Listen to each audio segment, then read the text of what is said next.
আমরা চাইবো যে এই সিন্ডিকেটমুখী সরকার না হয়ে যেন জনগণমুখী সরকার হয়। ধরেন আপনার একটা জিনিস 1 লিটার আছে, তো এই 1 লিটার জিনিস যদি দামটা আপনি বাড়ায় দেন তাহলে কি সবাই পাবে?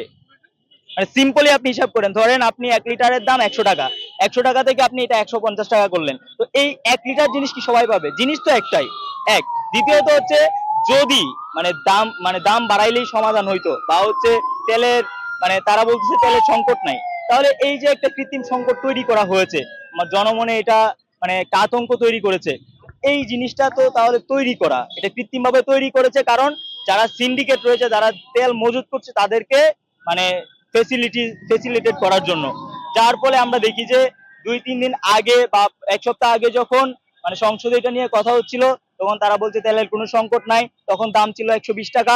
কিছুদিন তেল মজুত করার পরে আবারও সেই দামটা বাড়িয়েছে, কারণ যদি এখন দামটা না বাড়ায় তাহলে যারা তেলটা মজুত করেছে তারা মারা খাবে। এই জন্য তেলের দাম বাড়াইছে, অর্থাৎ সরকার হচ্ছে সিন্ডিকেট যারা আছে তাদেরকে সহযোগিতা করছে যেন তারা আসলে চুরিটা ঠিকঠাক মতো করতে পারে। তাহলে এখন আবার প্রশ্ন থেকে যে তাহলে কি সরকারও এটার সাথে জড়িত কিনা, বা এই সিন্ডিকেটের সাথে সরকার মানে ইনক্লুডেড কিনা? তো এই কোয়েশ্চেন গুলো মানুষও করছে, এগুলো আমাদের মনেও আছে।